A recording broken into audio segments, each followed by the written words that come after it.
Hello everyone, this is doctor Vidyabhushan. आज हम बात करेंगे एक मस्ट नो टॉपिक की, डेंटल चेकअप कब कराना चाहिए। क्योंकि दांतों को इग्नोर करना आपके लिए बीमारियों को बुलाने जैसा है, इसीलिए आपको इसको इग्नोर नहीं करना चाहिए।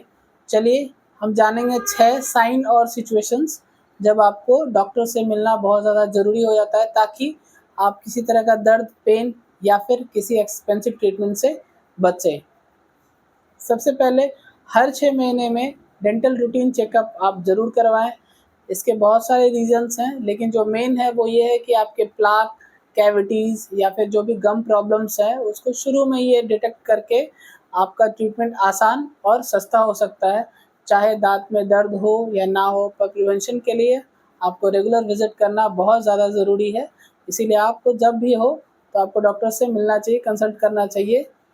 फिर सेकंड, टूथेक या फिर सेंसिटिविटी हो तो आप कंसल्टेशन ज़रूर कराएँ। इसके साइंस क्या-क्या हैं?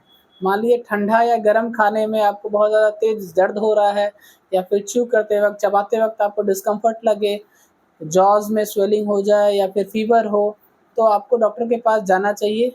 ये कैविटी जो है वो इन्फेक्शन या रूट को डैमेज होने का सिग्नल हो सकता है, जो कि हो सकता है ये सारा इनिशियल है कि आपको ये सारा प्रॉब्लम हो रहा है, इसीलिए आपको ज़रूर जाना चाहिए। फिर तीसरा, गम्स से ब्लड आना, मसूड़ों से खून आ जाना, ब्लीडिंग गम्स हो, ये जो है जिंजिविटिस या फिर पीरियोडोंटाइटिस गम डिजीज़ का स्टार्ट होना हो सकता है, इसीलिए आप इसे इग्नोर नहीं करें।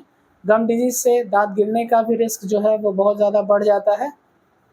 फिर चौथा है बैड ब्रेथ, हैलिटोसिस। इसमें क्या है कि दिन भर साँसों से आपकी बदबू आती रहती है। ये पुअर ओरल हाइजीन या गम डिजीज़ या फिर डाइजेशन का इश्यूज़ या फिर साइन भी हो सकता है। तो इसका सॉल्यूशन क्या है, आप जाइए डॉक्टर से बात करिए और उनसे बताइए, तो वो आपको बताएँगे क्या कि ये इसका एग्ज़ैक्ट कॉज़ और इसका क्या ट्रीटमेंट जो है वो आपके लिए बेहतर होगा। फिर पाँचवा, प्रेगनेंसी में एक्स्ट्रा केयर। अगर कोई प्रेग्नेंट लेडी हैं तो उनको थोड़ा एक्स्ट्रा केयर लेना चाहिए, क्योंकि इस दौरान जो है हार्मोनल चेंजेस की वजह से गम्स स्वेलन हो जाता है और सेंसिटिव हो जाते हैं। प्रेगनेंसी या फिर ड्रग इंड्यूस्ड जिंजिविटिस भी कई वजह से भी ये हो सकता है। फिर एक और बात, आपके जो अपकमिंग बेबी हैं उनकी उसके लिए भी ये ज़रूरी है, क्योंकि किसी तरह का गम इन्फेक्शन प्रीमैच्योर डिलीवरी का भी रिस्क थोड़ा बहुत बढ़ा सकता है, इसीलिए आपको ज़रूर दिखाना चाहिए।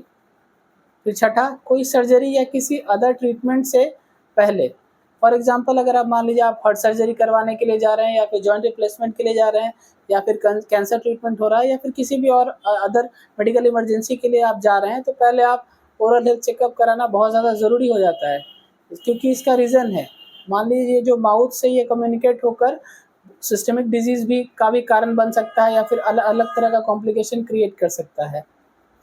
अब एक और बात है क्या कि बच्चों को कब ले जाना चाहिए, तो सबसे पहले उनका विज़िट क्या हो कि जब वो 1 साल की उम्र में हो या फिर जब उसका पहला दाँत आए, तो फिर आपको एक बार ज़रूर जाके दिखाना चाहिए बच्चों को, क्योंकि कैविटी चेक हो जाए उसमें। अगर मान लीजिए बच्चा ज़्यादा स्वीट्स खाता है, तो हर 6 महीने पे आप कोशिश करिए कि एक बार जाके आप ज़रूर डॉक्टर को दिखाएँ।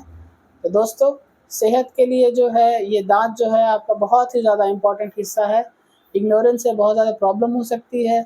सो इन सारे साइंस को कभी भी इग्नोर नहीं करें। अगर आपको ये वीडियो अच्छा लगा हो तो लाइक करना बिल्कुल नहीं भूलें, शेयर करें अपने सभी दोस्तों को और सब्सक्राइब करके हमारे चैनल को देखें और हमारे साथ जुड़ें। खुश रहिए, हेल्दी रहिए। Thank you so much. Keep smiling.